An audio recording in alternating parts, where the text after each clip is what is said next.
So this place called Inarama, and this was Catholic church before 1994. And at that time, there was a genocide between the Tutsis and the Hutu. And the Hutu, they were killed the Tutsis. And this village, most of people were Tutsis, were take a decision to come in this church to be safe, because genocide they started on 7. The people they started to run in different places, and on 12, some people they started to tired, like women and the kids, and they take a decision to come in here to be safe in this church.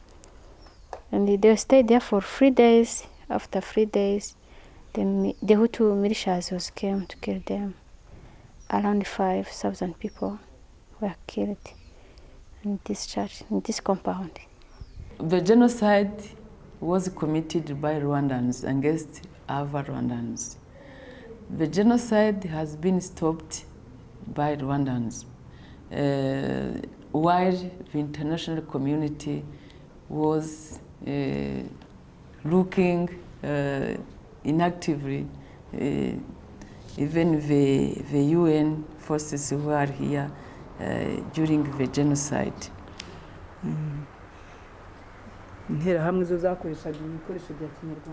I meet Salafina in a village called Nyamata. She shows me the barred door of the church that the murderers broke down that day in April 1994. Inside the church, thousands of terrified men, women and children had crowded together. The carnage had been appalling. Remnants of their clothing and pieces of simple jewellery still lie on the church pews, memories of lives that no longer exist. A few of the murderers' abandoned weapons can be seen on the altar.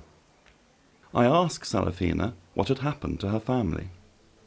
Her relatives had been murdered near the church. Ni famille y'umugabo wanje na kwa mama wacu.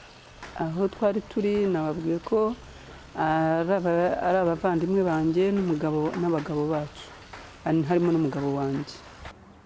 What had sparked off this mindless killing? Today, Rwanda appears to be a model of peaceful, law-abiding serenity. What had brought about the conflict, I wondered. But that is perhaps the wrong question. With genocide, it was an ideology. It was not a conflict. It was an ideology planted by foreigners, planted by the colonialists, accepted and taken wholly as, to be gospel truth by some Rwandese, and got the understanding that some Rwandese were not really entitled to being in their country.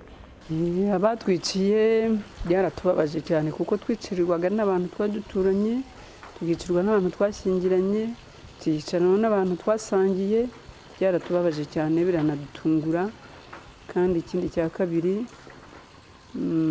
iyo badusaba imbabazi bakaturangira n'abaca aho bari, nicyo cyatwurura, naho ubundi two kuba baratwara babaye cyane, kandi icyo twifuza nuko bitagaruka.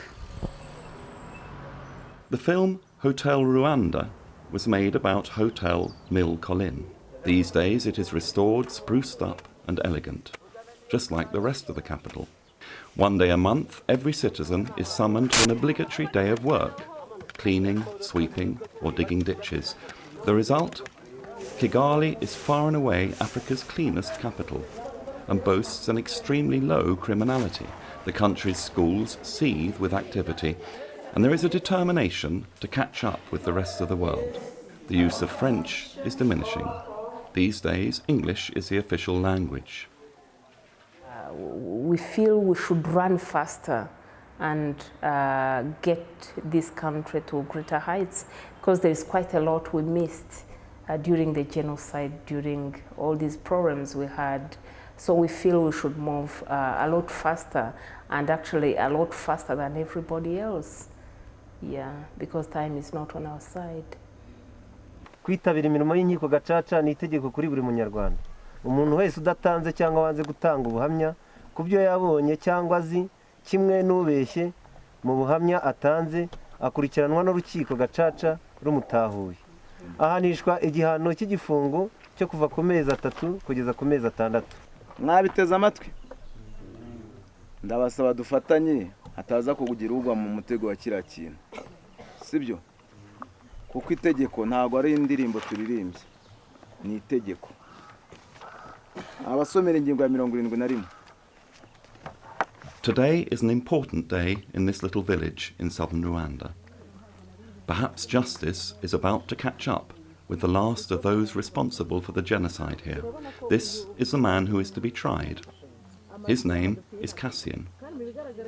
There are those in the village who say he was involved in the murder of Tutsis, although others dispute this. He, of course, denies the accusation. Witnesses have been called from near and far, and now everyone will try to remember what happened during those terrifying, chaotic days in 1994. A few of the witnesses have already been convicted of genocide. Dressed in their pink prison uniforms, they sit and wait for their turn. Will they support Cassian, or are they going to denounce him? No one knows how the day will end. The first hours are taken up with formalities, but then the witnesses come forward. Yakoze genocide kandi hari n'abamushinja bamubonye nahise mvuga nti yaranjijishije ndayizamura ahubwo nayo baho byaheze niyo mpamvu naje kubaza kandi abantu bishi wacu bari kumwe nabo baturutse aha noneho biramahera n'abaturage barahari bambwiye nimba atari n'uyu banyereke n'abandi uko ikibazo cyabereye cyabishe igitero cyabishe cyaturutse sikugeza n'isa y'imyaka 15. During the genocide, Hutu militias set up roadblocks throughout the country, at which they captured and murdered fleeing Tutsis. Cassian was seen at one of these roadblocks. Several witnesses are certain of this, but time has passed and memories have faded. Icyo nemera mu byo bansomeye bavuze ibitero bavuze bariyeri nagiye kuri bariyeri imwe hari gahondo hafi y'iwacu nyijyanyweho ku ngufu. Wigezeho mwakozeho ibiki? Ntacyo ahubwo ni jewe bari bagiye kuhicira. Wagiye nk'ugiye kwicirwayo cyangwa wagiye nk'ugiye? Nagiye nk'ugiye kwicwa kuko n'igitero cyanteye iwanjye kiranjyana banahankomerekeza mu mutwe. Banjyana kuri bariyeri bandegaga ko ntabafasha kujya kuri bariyeri nyine. Ubwo ariko n'icyatumye ntayijyaho intambara igitangira hari mukuru wanjye bajyanye mbere ngo bagiye mu bitero bahita bamwicisa zanjye. Baza bavuga ngo n'abatutsi bene bo bamwishe. Ubwo rero nanjye nabaye mu rugo hamwe n'abandi mu muryango dutegereje gupfa. Ubwo nyuma bakoze inama nk'abavuye kwica uwo mukuru wanjye bajya inama yo kugira ngo bankurikizeho nanjye nicwe muri ubwo buryo bajisha ko banjyanye mu gitero. Cassian admits that he often carried an axe, but he claims he used it only to chop wood. Icyo nabanje kubona hanga harimo ceceka iteye ubwoba.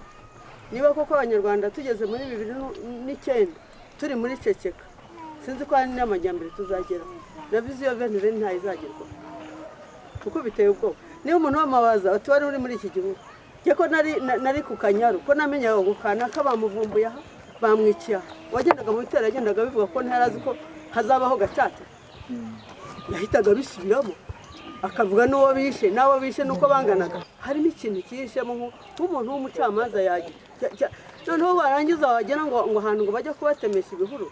Ntabwo icyo gihe hatemwaga ibihuru, hatemwaga umuntu witwa Umututsi tubivuge tubyatu. Ariko abacamanza ndagira ngo bashishoze nk'abacamanza abanyarwanda bashaka duhakanya turi kuri. A man turns up unexpectedly, wanting to testify that he actually saw Cassian commit murder. Nzimana w'umuhamya. Nzimana w'umuhamya. Ngiye kuvuga rukuri. Ibyo ngiye kuvuga rukuri. Uwo mugabo uramuzi? Uramuzi Cassian. Ubwira ikintu waba umuzi wo mu gihe cya Genocide. Hari igitero cyamanutse giturutse hano i Gahondo ku bantu bari bafite imitwe ngo yitwa ibinyange. Noneho araza ageze imuhira yari arimo mu bantu bishi iwacu yica mukuru wanjye. ngo yaje mu gitero cyitwaga cy'umutwe witwa ngo ibinyange. noneho bageze imuhira bageze iwanyu. bageze iwacu. Papa yarapfuye na mukuru wanjye bombi nanone. Noneho yicamo uwo bita Kalisa. Papa nawe na mukuru bapfuye uwo munsi. Bapfuye uwo munsi. Ariko uwo nabashije kubona yishe ni uwo bita Kalisa. Then the main witness arrives, a man who has been convicted and served his sentence for participating in the genocide. He has confessed, repented, and has therefore been released ahead of time. He knows that he can be sent back to prison if he lies. He describes the murdering without sentiment.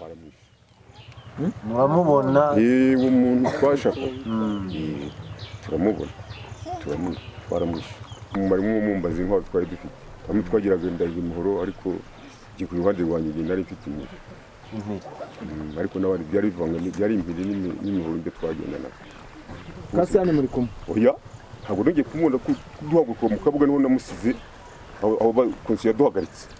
Niho namusize tumanuka ariko twinjira hose tujagajaga ntabwo ngiye kumubona. Kuko nagendaga mu bantu bari imbere. Ntabwo ngiye kureba inyuma. Kandi batubwira bati nta muntu usubira inyuma. Usubira inyuma araba ari kitse. Kandi nanjye narubaha twari tugiye ngati.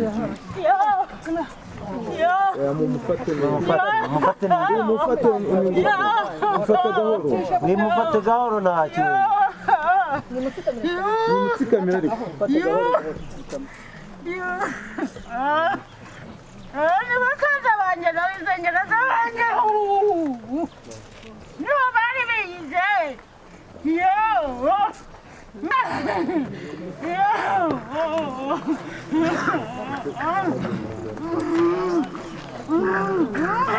Mujyane mu mutanga inzira abantu bari